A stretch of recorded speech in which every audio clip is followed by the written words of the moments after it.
Fala pessoal, tudo bem? Começando mais um aquece aqui da Conferência Global. As nossas turbinas já estão se aquecendo aí para os dias 9 e 10 de novembro.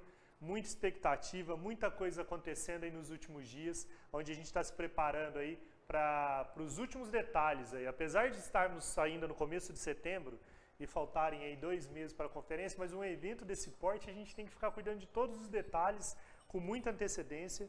E tem muita coisa nova aí sendo preparada para os dias 9 e 10 de novembro. E eu estou muito feliz porque hoje eu estou recebendo aqui no nosso aquece da Conferência Global um cara espetacular aí que se aproximou do Pará aí há pouco tempo, mas já tem dado uma contribuição muito significativa, com muito conteúdo, com toda a sua energia, sua simpatia, o seu conhecimento, a sua história. Então hoje é com muita honra que a gente recebe aqui o senhor Diógenes Luca. Luca, obrigado pela sua participação, pela disponibilidade com a gente aí nesse bate-papo hoje, tá?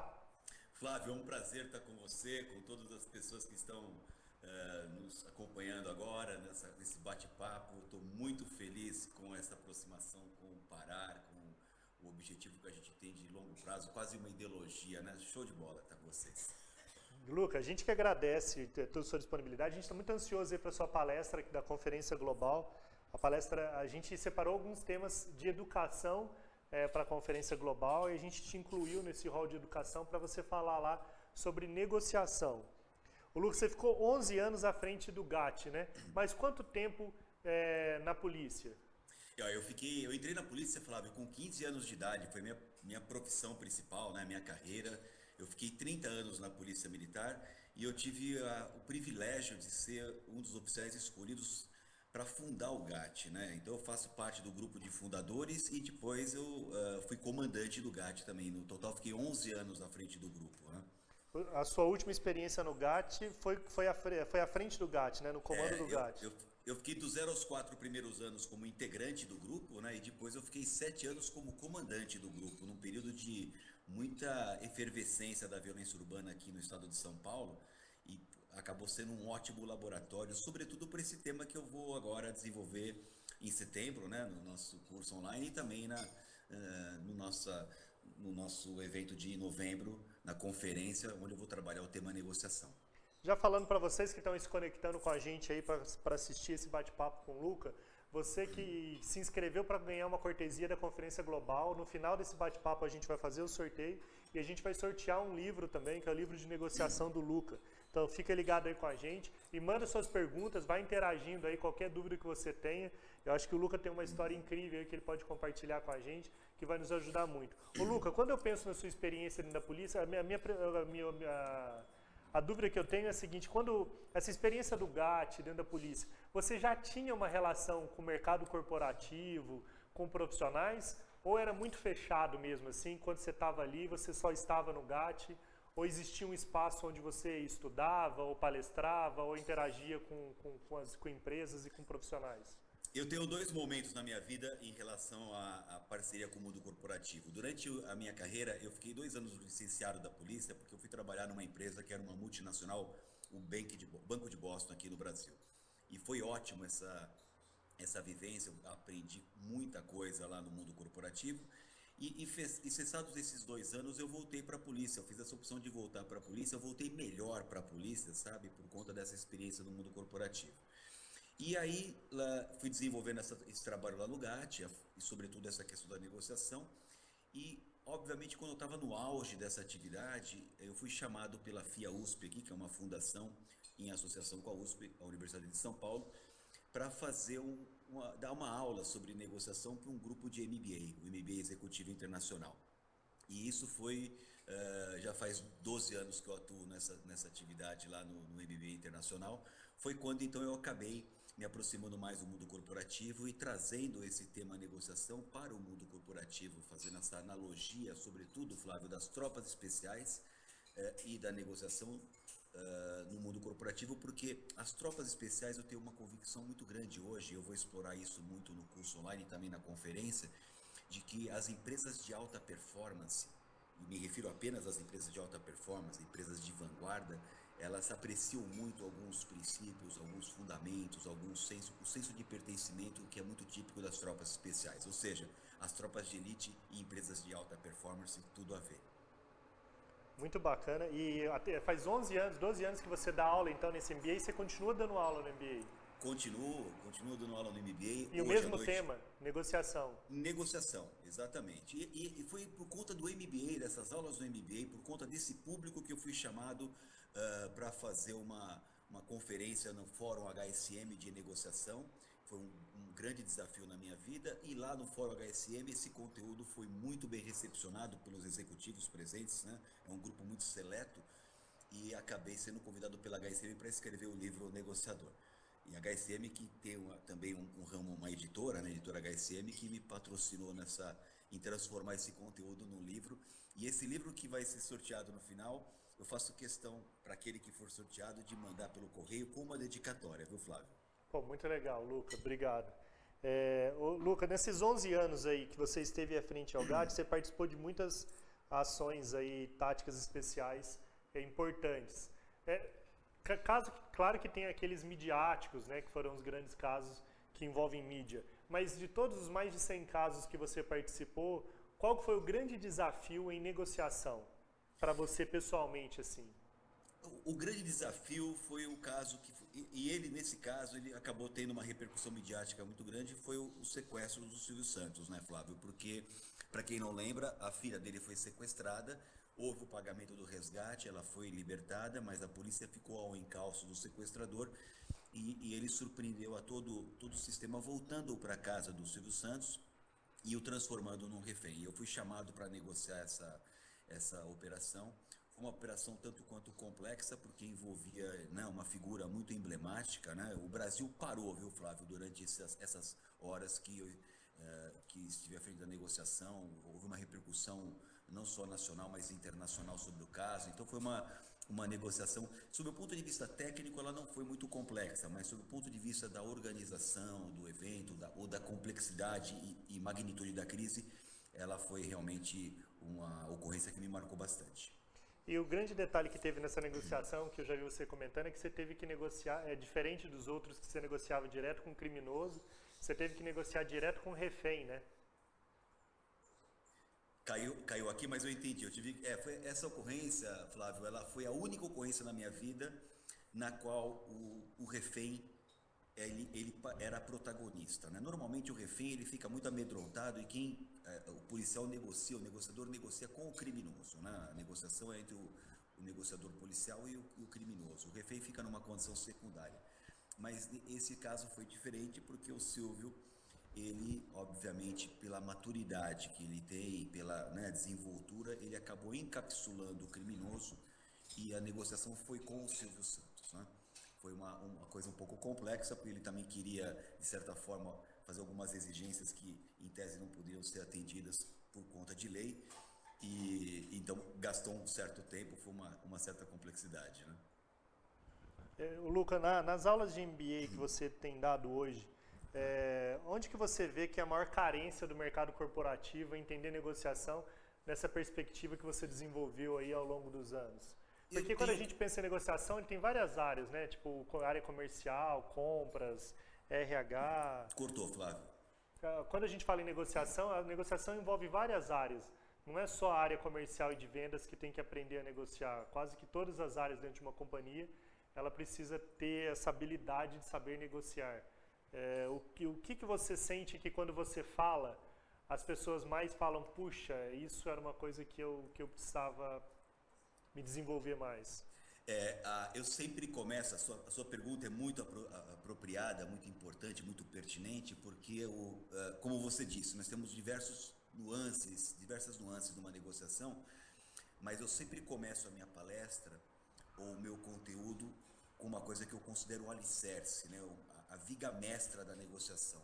E a viga mestra da negociação é a quebra de um paradigma, Flávio, que diz o seguinte: nós, talvez um pouco da cultura judaico-cristã que é predominante aqui na nossa cultura do Brasil, enfim, na cultura ocidental, a gente tem uma tendência de achar que a harmonia e o entendimento entre as pessoas é o mais comum. E eu quebro esse paradigma defendendo exatamente o contrário. O mais comum entre nós é o conflito, é o desentendimento.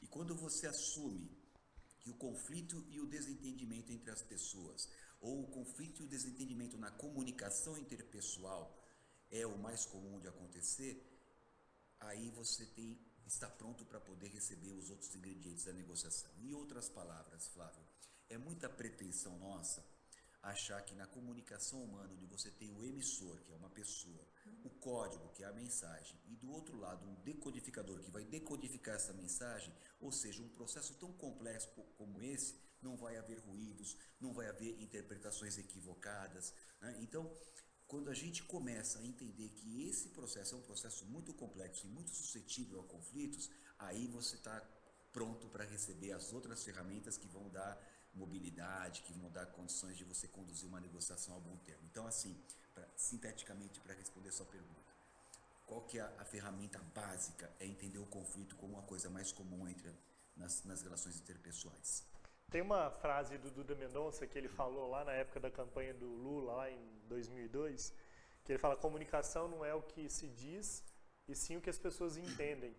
E eu acho que acontece muito isso, todo mundo se comunica, mas não se preocupa para saber se ele está se fazendo entendido. E eu acho que esse deve ter sido um grande desafio seu nesses 11 anos à frente do GAT, principalmente nos casos de sequestro ou que envolviam reféns, porque muitas vezes cada pessoa que você, o interlocutor do outro lado, ele tinha uma cultura, uma percepção, uma educação, uma maneira de lidar, e você tinha que ficar atento a esses detalhes para se fazer entendido, né?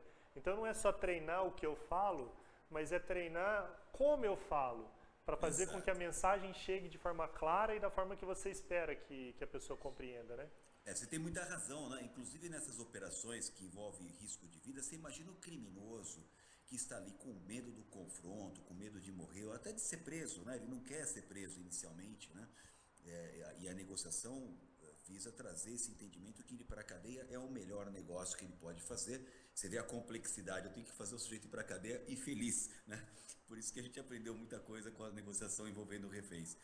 E, obviamente, a pessoa que está nesse estado, né, que está com a sua vida ameaçada, que tem o risco, os canais sensoriais dessa pessoa estão em alerta máximo. Então, é muito complexo você fazer a pessoa realmente compreender aquilo que você quer falar. Então, como você disse, é muito válido o que você disse, Flávio, de que não vale só a forma, mas o conteúdo também, como você fala, né? Ou seja, para a pessoa realmente entender e se sentir segura, se sentir confiante no processo de negociação, se sentir um sujeito na relação. Isso é muito importante.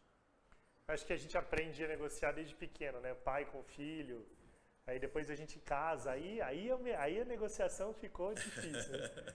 No casamento é muito claro isso, porque às vezes você fala uma coisa que você não está com uma intenção boa naquilo que você falou, mas chega, né? A pessoa interpreta de uma forma errada e aí você tem essas fagulhas na comunicação que podem gerar desentendimentos. E aí, talvez muitos casais enfrentam grandes dificuldades no relacionamento porque não tem esse poder de negociar, de saber colocar aquilo que você quer de uma maneira... o César Yanni falou uma vez, né, que não adianta você dar um diamante para a pessoa tacando o diamante na testa dela. Porque o diamante você tem que colocar numa caixinha, embalar e tal. Então, às vezes você tem uma coisa legal para dar para a pessoa, mas você precisa entregar isso de uma forma, né, bem comunicado. É bem verdade, Flávio. E assim, eu tenho a percepção, atuando todos esses anos à frente de negociação, que quando você começa a incorporar esse entendimento, essas técnicas, essas táticas, ela é útil no seu dia a dia também, sabe? Nas suas relações interpessoais, não é só para o mundo corporativo, sabe? Você fica uma pessoa mais paciente, você fica uma pessoa mais cuidadosa, você não entra em armadilhas como a chamada escalada irracional, que é aquela, né? Que um vai crescendo de uma forma desproporcional e vira um conflito. Então, a negociação é uma ferramenta muito importante, ela está no nosso dia a dia o tempo. Você negocia com você se você vai dormir 5 minutos a mais ou vai deixar de tomar o café da manhã, sabe? Então, é o tempo todo. Pessoal, dia 23 de setembro agora o Luca vai estar dando um curso completo sobre negociação. Dia 23 de setembro, você que tem interesse aí em se aprofundar mais sobre esse conhecimento, não deixe de participar, vão ser 4 horas, vai ser um evento presencial e online, transmitido ao vivo. A gente tem a divulgação dele lá na página do Instituto Parar, é só entrar em institutoparar.com.br, você vai ter toda o que vai ser abordado, como vai ser abordado, os temas. Vão ser aí 4 horas de muito conteúdo. Aqui a gente está batendo um papo para fazer uma degustação aí, só para você entender um pouco do que a gente vai ter na Conferência Global e também do que a gente vai ter dia 23 de setembro. O Bruno Alvim disse que você vai estar com eles em novembro, agora no outro evento. Mandou uma mensagem aqui parabenizando. A gente está próximo com você, ô Diógenes. Bacana, bacana. Tem um evento programado sim, já está na minha agenda aqui. Eu tenho viajado o Brasil, sabe, Flávio, falando sobre negociação para empresas, para formação de times, sabe? E tem sido uma experiência muito prazerosa poder compartilhar essa história e as pessoas saem muito convencidas de que né, as coisas relativas às tropas especiais e também a negociação tem muita pertinência no dia a dia das empresas de alta performance, das empresas que querem fazer mais e melhor, das empresas que estão alinhadas aí para os desafios desse século. Você fala de segurança pessoal e também de negociação. É as duas frentes que você hoje mais atua, né? Qual das duas que te demanda mais hoje? As duas, Flávio. Eu tenho falado muito, aliás, em breve nós estaremos publicando, o meu sócio e eu, um livro chamado Segurança é Estilo de Vida. Essa é uma das bandeiras que eu defendo há bastante tempo, de falar para as pessoas que apesar do cenário de violência urbana que nós temos, em particular nos grandes centros, eu acredito que a gente, adotando algumas medidas do dia a dia, entendendo mais ou menos como o criminoso pensa, como ele age e como o crime acontece, a gente consegue atuar forte no preventivo e nos tornarmos pessoas pouco atrativas sob a ótica do criminoso. Essa é uma bandeira que eu defendo bastante. Acho que o cenário é um pouco complicado aqui no Brasil, mas longe da gente ter que jogar a toalha, mudar de país, acho que a gente pode manejar relativamente bem, seguindo algumas dicas. Essa é uma das bandeiras que eu defendo. Hoje eu sou demandado para dar palestras nesse sentido e também igualmente as palestras de negociação, que é um outro segmento, uma outra coisa. Ambas me dão muito prazer, muita alegria de poder compartilhar, né? Eu saio enriquecido porque eu sinto que é uma prestação de serviço, sabe? Que eu acabo fazendo para tentar mudar a vida das pessoas para melhor. Hoje você é chamado pela Rede Globo muitas vezes para fazer alguns comentários sobre algumas questões de segurança, né?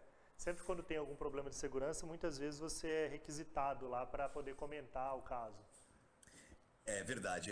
Quando eu saí da polícia em 2010, após os 30 anos, eu tive uma passagem rápida pelo SBT e aí houve um convite da Rede Globo. Então, desde 2011, eu sou comentarista da Rede Globo, aqui no SPTV, que é o jornal local do meio-dia, mas eu também atuo na Globo News, nos programas de entretenimento como a Fátima Bernardes.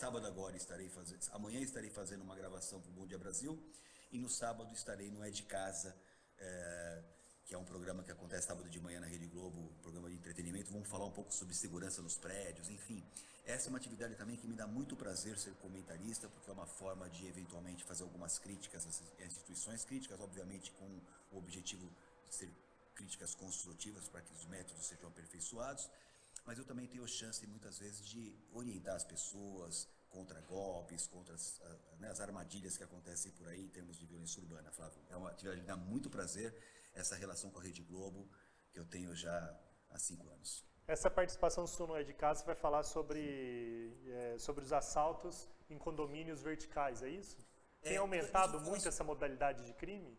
Nós vamos falar não só de condomínios verticais, mas também de casas. Vamos falar um pouco desse cuidado que as pessoas têm de chegar ao sair de casa.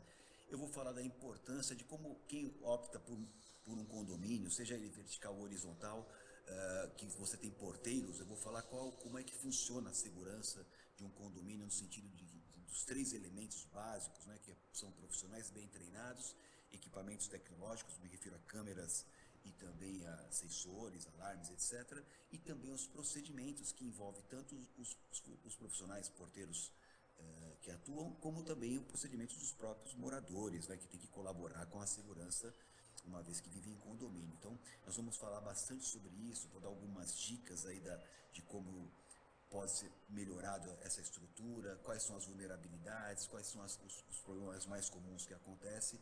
Nesse sábado estaremos fazendo essa matéria. Vou estar lá com o Zeca Camargo, que vai ser o coordenador desta matéria que vai ao ar sábado agora. Muito legal aí, pessoal. Quem quiser acompanhar então o Lucas, sábado agora no É de Casa, falando sobre segurança. Ô Lucas, teve alguns casos seus sobre históricos, né? Além do Silvio Santos, o do Abílio Diniz e também o do Carandiru. Qual desses casos mais te marcou profissionalmente? O caso do Abílio Diniz, eu era ainda tenente no GAT, né? Me marcou bastante porque foi uma ocorrência também dessa emblemática, dada a repercussão. Estávamos no auge do crime de sequestro dos grandes empresários, né? E foi uma ocorrência que ela tinha tudo para terminar como uma tragédia, dado o perfil dos sequestradores, e surpreendentemente, ao final, eles se renderam. Na época eu nem era negociador ainda, eu atuava na parte tática, né? Nós nos preparamos para o pior, fizemos simulações em edificações abandonadas para ver quanto de explosivo a gente tinha que usar para fazer uma invasão tática, se fosse o caso, e no final a coisa acabou terminando de uma forma satisfatória, eles se renderam, tal. O Abílio Diniz foi socorrido na minha viatura, então o GAT ganhou uma repercussão muito grande de ter sido protagonista nessa operação. O Carandiru eu não participei, o Carandiru foi eu costumo dizer que o Carandiru, aqui em São Paulo, aquela ocorrência onde 111 mortos, presos foram mortos, eu digo que é a crônica de uma tragédia anunciada. A polícia tinha uma metodologia de trabalho à época muito distante daquilo que são os ares democráticos, do Estado Democrático de Direito, e ali realmente, bom, resultado, todos foram condenados praticamente, né? Mas eu atuei, obviamente, depois, ou 10 anos depois, eu atuei na chamada Mega Rebelião aqui em São Paulo. 29 presídios se rebelaram simultaneamente, e aí 10 anos se passaram, o GAT aprendeu muita coisa a partir dessa tragédia que foi o Carandiru, sob o ponto de vista da repercussão, e nós demos uma resposta magistral. 29 presídios rebelados simultaneamente, houve a retomada sem nenhuma morte. A gente ficou bastante feliz com esse aprendizado, Flávio. Muito bom. E uma das coisas que você tem orgulho é de toda essa sua experiência à frente ao GAT, você nunca perdeu um refém, né? Olha, Flávio, a hora que eu olho para trás e vejo esses 11 anos de trabalho, mais de 100 operações, eu consigo sintetizar uma alegria muito grande baseada nisso, né? Eu nunca perdi um refém, eu nunca tive um policial morto e eu nunca tive um policial preso por alguma conduta inadequada. Eu entreguei o GAT nessas condições para o meu sucessor, e muito orgulhoso por esses 3 resultados, sem contar as diversas vidas que foram salvas nas negociações. Mas assim, isso é a nossa obrigação. Agora, o bacana foi ter conseguido isso sem ter nenhum refém morto, sem ter nenhum policial morto também, e nenhum policial preso por algum tipo de falha técnica ou falha operacional. Pensando em toda a complexidade, a intensidade que envolve essas operações, esse conseguir uma marca dessa em 11 anos é talvez algo que merece um destaque mesmo, né? Porque não é só a culpa de quem está à frente do comando, envolve o tamanho, quantas pessoas estavam debaixo da sua gestão no GAT nesses 11 anos? Cortou a última parte, Flávio, não Quantas entendi. pessoas estavam debaixo da sua gestão no GAT nesses 11 anos? O GAT sempre foi uma tropa que gira em torno de 60, 70 homens, mas assim, eu devo esse sucesso ao trabalho que eu tive como tenente. Eu aprendi bastante coisa, ao que eu aprendi com os meus antecessores, né? O que eu aprendi com as ocorrências mal sucedidas que nós tivemos lá antes do meu comando. E a hora que você está no comando, né, que é com você, que é a hora que você é o capitão do navio, né? E eu costumo dizer, Flávio, que o líder, ele delega tarefas, mas ele nunca delega responsabilidade. A responsabilidade é do líder e é indelegável. Como você não consegue, como líder, fazer tudo sozinho, você tem que ter uma equipe, e na equipe você delega tarefas. Um comandante, o nome já diz, ele comanda com as outras pessoas, mas o poder de decisão é dele. Então, quando eu estava à frente do GAT, que ali era comigo, eu era o capitão do time, o capitão do navio, e obviamente com a experiência que eu tive e com a que eu aprendi com os erros, meus erros e também os erros que aconteceram antes da minha gestão.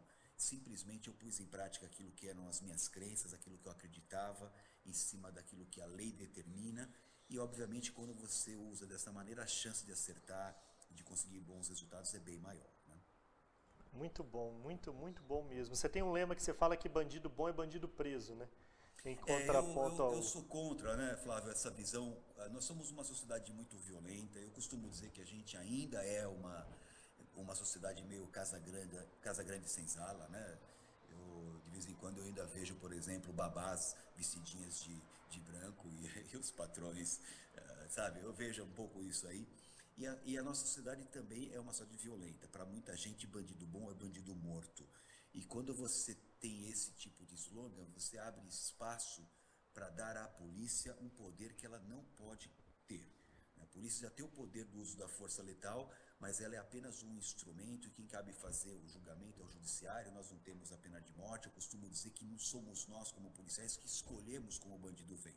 Se ele vem vivo ou se ele vem morto, se ele vem de pé ou vem deitado. Na gíria a gente fala assim, né? Quem escolhe como vem é o criminoso. Se ele quiser vir vivo, preso e, como eu costumava dizer, sem um fio de cabelo desarrumado, eu tenho como policial, dentro do Estado Democrático de Direito, de criar essas condições de fazê-lo responder à justiça pelo que ele cometeu. Óbvio, se ele forçar a barra, se ele exagerar na dose, nós temos outras ferramentas também e estamos prontos para usá-las se for o caso, as coisas mais cirúrgicas. Mas a gente gosta muito de fazer com que as pessoas respondam na justiça, que é o papel da polícia nesse sentido, né? Ô, Luca, você já negociou alguma rendição em que o refém atrapalhou? Já, Flávio, e essa é uma questão, a maioria das vezes o refém ele é meio submisso, ele é meio ensimesmado, fica quieto, né? Mas já aconteceu de eu ter que fazer advertências ao refém. E é compreensível, né? O refém está ali e o criminoso faz aquelas exigências absurdas que são impossíveis de cumprir porque elas ferem a lei, mas para o refém que está ali subjugado, ele quer mais é que a polícia atenda o que for necessário, o que o criminoso pede, para poder se ver livre dali, né? E aí o negociador muitas vezes tem que ter uma atenção com o criminoso e também com o refém, porque a nossa negociação é baseada em princípios e a gente, como eu sempre falo, Flávio, não adianta ganhar uma vez, a gente tem que ganhar sempre. Eu não posso fazer uma concessão ou uma trapaçaria que não me gere uma condição de credibilidade no futuro. É mais ou menos igual um vendedor. Um bom vendedor não é aquele que vende, é aquele que gera uma relação tão positiva naquele ato da venda que o cliente volta, vira um cliente fiel, vira um cliente que permanente, sabe, uma relação duradoura. Então eu não posso fazer coisas que ao arrepio da lei, mesmo que seja a vontade do refém ali emocional, porque eu tenho que pensar lá na frente, sabe? Eu tenho que garantir a respeitabilidade, eu tenho que garantir o cumprimento da lei. É isso que dá força àquilo que é a ferramenta mais importante de um negociador, que é a credibilidade, Flávio. E aí eu acho que tem uma coisa também que eu acho que você deve ter vivido muito isso, que é importante na negociação, mais do que falar também é saber ouvir, né? Essa é uma das lições, né, Flávio? Eu costumo brincar quando eu dou palestra, e vou tocar esse assunto no nosso curso em setembro e também na nossa conferência em novembro. Eu falo que a virtude de ouvir, de aprender a ouvir, ela acaba no ser humano com 1 ano de idade, que é exatamente quando a gente começa a falar. A gente para de aprender a ouvir. E aprender a ouvir é uma virtude importante, mais do que aprender a ouvir, é praticar a escuta ativa, aquela que a pessoa do outro lado da mesa se sente um sujeito da relação, o respeito que você deve ter enquanto a outra pessoa está falando, eventualmente até anotando alguma coisa que ela fala para demonstrar que você está ali inteiro para ela, respeitando, considerando-a como um sujeito da relação e não como uma coisa qualquer, né, ou totalmente desatento ao que ela fala, ou ela falando e você já querendo interromper, já fazendo gesticulações com a cabeça, mostrando que você está excitado ou ansioso por falar. Então, aprender a ouvir é uma lição importantíssima para o negociador. E quando uma negociação dá errado? Você está lá negociando, você deve ter vivido, porque é engraçado fazer esse paralelo com você, porque eu fico imaginando que não tem margem muito para dar errado as suas negociações que você viveu aí nesses 11 anos na frente do GAT. Você tinha que, a margem de dar errado é muito pequena, é diferente para alguém que está negociando uma venda e perde uma venda, para um comprador, para alguém de RH. No mundo corporativo, a gente tem uma margem, você não tinha essa margem, né?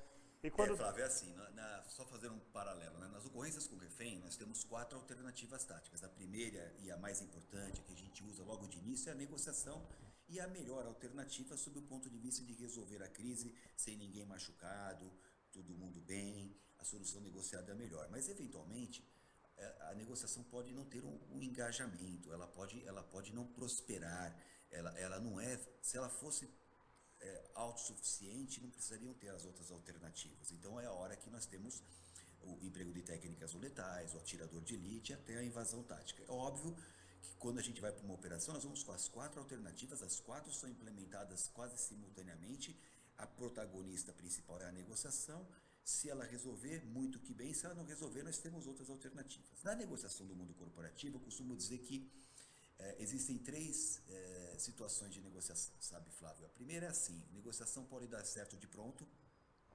ela é quase que uma coisa teórica, né? Dificilmente você chega lá e apresenta seu preço, a pessoa apresenta o valor e você fecha o negócio. É muito raro acontecer isso daí, é mais didático, vamos dizer, mais figurativo. A negociação pode dar certo se trabalhada, é para isso que servem as ferramentas, as táticas que eu vou explorar no curso e vou explorar na nossa conferência, porque parte do pressuposto que qualquer coisa tem que ser negociada e aí as ferramentas serão úteis. Mas tem uma situação, Flávio, que ela se assemelha à situação de ocorrência com refém quando a coisa não vai rolar com negociação. É o chamado não engajamento. Então, no mundo corporativo, tem situações de não engajamento. Às vezes aquela pessoa, aquele cliente, não está preparado para ser seu cliente, sabe? Ele não está ainda, não alcança, não tem harmonia na relação, não tem como forçar. Mas não significa que a relação tem que ser rompida, quebra-se a ponte. Ao contrário, negociar é construir uma ponte. Ainda que não seja para ser utilizada essa ponte agora, hoje talvez não deu certo, hoje talvez não deu engajamento, mas pode ter um engajamento no futuro. De repente, no futuro, as suas necessidades podem ser abrandadas, as exigências do cliente também podem ser abrandadas e a gente consegue estabelecer uma ponte dourada entre você e ele. Então, existem situações, Flávio, no mundo corporativo que não tem engajamento. A negociação não vai prosperar, aquele cliente ou você não está preparado para ele, ou ele não está preparado para você, as condições não são satisfatórias e simplesmente hoje não deu e a gente vai buscar uma outra opção e o cliente também vai buscar uma outra opção, porque as nossas divergências são muito grandes para aquele momento, mas não significa que isso seja perene ou seja permanente. É só uma questão que naquele momento não deu. Então a gente tem que aceitar também essa condição chamada não engajamento, inclusive nas negociações corporativas. Tem uma pergunta aqui que chegou do João Carlos, que ele pergunta que quando tem um time de vendas grande, um gerente de vendas, vendedores, é importante deixar a negociação na mão de uma pessoa só e ela conduzir, ou de você alguém começa a negociação, depois outra pessoa entra. Você acha que é importante que uma pessoa só conduza uma negociação do início ao fim, ou acho que deve oxigenar a negociação? Olha, Flávio, no mundo corporativo, isso depende um pouco de cada contexto, de cada empresa, de cada produto. Mas assim, a minha experiência mostra o seguinte, que no mundo corporativo, diferente da onde eu trabalhei, que é nas operações especiais, nós, nas operações especiais, o negociador não tem poder de decisão algum. Isso faz parte da estratégia. A gente não decide nem um copo d'água se é solicitado. Sempre tem que perguntar para o chefe, faz parte da estratégia. O negociador não pode ter poder de decisão. A negociação do mundo corporativo, normalmente um vendedor, por exemplo, ele tem um range, ele tem uma alçada e ele vai para esse local trabalhar em cima dessa alçada. Se ele consegue atingir vamos dizer, com 80% da alçada, ele ganha um bônus maravilhoso, vai para Miami ou vai fazer uma viagem com a família. Se ele atinge 100% da alçada, ele está ali cumprindo o que é comprometido, mas às vezes acontece do cliente exigir algo que está fora da alçada desse vendedor, um desconto maior, uma facilidade maior, e aí ele tem que recorrer a um escalão superior, recorrer aí a uma gerência, a uma diretoria ou até ao corporativo, enfim. Então isso é assim que tem funcionado, pelo menos na grande maioria dos locais que eu atuo. Eu vejo que as negociações atingem isso aí, ele sai com uma alçada e alguma coisa que transcende essa alçada entre um novo nível de negociação com uma outra figura, muitas vezes, que já entra a fazer parte do processo também. Tem uma outra pergunta aqui que eu acho que você já respondeu, mas quem está perguntando é a Joana. Ela está perguntando qual foi o caso mais dramático envolvendo reféns que você já viveu. O caso mais dramático, agora, Joana, obrigado pela pergunta. O caso mais dramático, inclusive eu escrevi isso no segundo livro que eu publiquei, que chama Diário de um Policial. Ele foi dramático, mas não tem muito a ver com a negociação, né? Foi dramático porque as pessoas que chegaram lá antes do GAT, o GAT é uma tropa especial, uma tropa que não fica na rua. Nós ficamos aquartelados e só somos chamados pelos nossos colegas. Funciona mais ou menos assim, Joana. Quando a sociedade tem um problema, ela chama a polícia. E quando a polícia tem um problema, ela chama o GAD. E quando eu cheguei no local, eu vi que eu estava sendo muito esperado pelos meus colegas, e depois eu descobri por quê. Porque eles tinham, por falta de conhecimento técnico, por falta de conhecimento de negociação, eles tinham feito uma série de concessões para o criminoso, concessões inadequadas, como, por exemplo, permitir o acesso da imprensa no local, permitir o acesso de familiar do criminoso no local. A situação estava muito bagunçada e eu tive que aplicar uma das regras que eu falo muito na negociação, que eu vou falar agora no dia 23 na nossa conferência, que é organizar o local. O local precisa estar organizado para você conduzir um processo de negociação.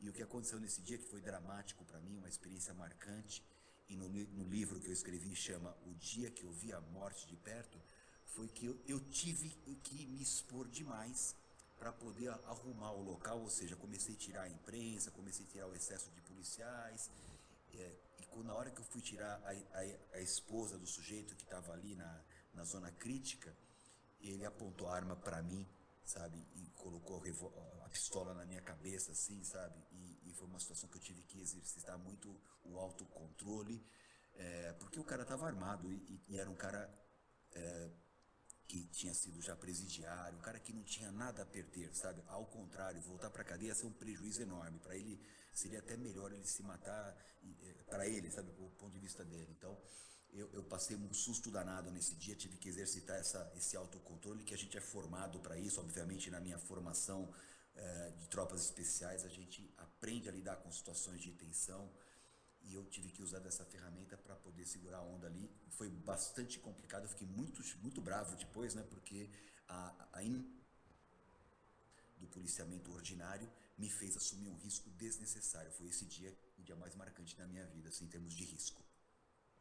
Muito bom, Luca. Pessoal, o Luca vai compartilhar muito mais coisa aí dia 23 de setembro no curso, 4 horas de curso intensos aí com o Luca sobre negociação. A gente abriu as inscrições ontem, já tem aí no Facebook, institutoparar.com.br, você entra lá, já tem a página onde você pode ver todas as informações, é imperdível, o curso vai ser online e também presencial para quem for de Londrina, que ele vai estar aqui em Londrina, e online para o Brasil todo, quem quiser é só ir lá. Você pode contratar esse curso, vale muito a pena, independente da sua profissão, independente da sua atuação. Acho que entender sobre negociação é importante. Eu queria até já começar fazendo uma última pergunta. A Michele mandou uma pergunta aqui que eu vou compartilhar com você, que ela fala que se existe quais são as características importantes para um bom negociador. Aí eu quero ampliar um pouco a pergunta e falar, qualquer pessoa pode ser um bom negociador ou é preciso ter essas características meio que natas para que ela seja uma boa negociadora, Luca? Olha, eu tenho comigo que um bom negociador, um negociador acima da média, ele tem que ter um certo perfil, e eu diria que esse perfil, por exemplo, parte daquilo que eu chamo de inteligência verbal, né? Uma pessoa que se comunica bem, uma pessoa que tem uma condição de... Tem pessoas que são muito tímidas, que são muito contidas, né? Então, eu acho que essa característica que eu diria aí, essa aptidão, né, de ter a chamada inteligência verbal, e eu aproveito aqui para falar desse tema inteligência. Às vezes a pessoa fala assim, aqueles fulano é inteligente, mas inteligente para quê? Inteligente para ciências exatas, tem uma inteligência manual como um pintor, como um instrumentista, tem uma inteligência espacial, tem uma inteligência verbal, tem uma inteligência motora como um atleta como o Neymar, por exemplo, como foi o Pelé. Então tem vários tipos de inteligência, essa é a minha visão, e eu diria que um bom negociador, ele tem que ter essa condição da inteligência verbal, e também uma certa capacidade de segurar a onda, sabe? Isso também o treinamento ajuda bastante. E uma outra coisa que eu aprendi é que tão importante quanto essa aptidão, vamos dizer, inata, né? Que pode ser mais ou menos, e ela pode ser desenvolvida também no sentido de melhorar ainda mais essa predisposição inata da pessoa, que eu chamo de inteligência verbal. Uma outra coisa igualmente importante é o conhecimento. E é por isso que eu insisto quando eu dou aula, quando eu dou minhas palestras, e vou insistir nesse curso também, que a pessoa, quando ela debruça em cima dos livros para poder assistir um curso online, a ler um livro desse com esse conteúdo, ela vai se apropriando dos conceitos, ela vai incorporando isso, passa a fazer parte do repertório. Então aí ela acaba fluindo no processo de negociação todo esse conteúdo teórico que ela se apropriou com base nos estudos. Então, resumindo, eu acho que o negociador tem que ter uma certa aptidão, mas também muito estudo, sabe, para poder fazer bem o bom uso dessas ferramentas. Flávio, antes que eu me esqueça, eu queria falar que para quem for assistir esse curso, que eu vou transcender, eu vou extrapolar, eu não vou falar só de negociação, eu vou falar de liderança, eu vou falar das tropas especiais e o seu paralelo com o mundo corporativo. Eu vou contar o nosso senso de pertencimento, eu vou contar da onde vem essa história de missão dada, missão cumprida, sabe, que é na empresa privada a gente fala da meta lá, na tropa especial é missão. Eu vou contar um monte de histórias relativas aí a essa questão de liderança e negociação. Não vai ser só negociação. Quem assistir esse curso de 4 horas vai sair daí com uma visão bastante grande de como a sua empresa pode ser uma tropa de elite no mundo corporativo. Saindo desse curso, ele vai querer montar o GAT dentro da própria empresa, né, Lu? Ah, vai ser. E ele vai querer ser o comandante do GAT ainda. Vai chegar lá na empresa, no outro dia, vai falar assim, ó, galera, eu sou o comandante desse GAT aqui, e agora a missão dada é missão cumprida. Vai estabelecer... Por aí. Mas é muito bacana o quanto que a gente pode aprender aí com tudo que vocês desenvolveram nessas operações especiais, né? Os filmes do BOP. Você acha que os filmes do BOP retratam bem um pouco o que o GAT também era? Olha só, o filme do BOP foi um filme curioso, né? A Tropa de Elite 1, quando eu fui assistir e fiquei parado no cinema depois do filme, porque eu conheço bem o BOP, as pessoas, eu conheço os protagonistas que inspiraram os personagens, né? Por exemplo, o Capitão Nascimento do filme, ele é uma mistura de 3 pessoas que eu conheço, né? O Rodrigo Pimentel, que é um palestrante, meu colega da Rede Globo, agora saiu, mas foi meu colega no Rio de Janeiro. O Paulo Storani, que é um grande palestrante, uma pessoa que ajudou a formar o elenco e foi também do BOP. E o Alberto Pinheiro Neto, que foi comandante do BOP, foi comandante-geral da Polícia Militar.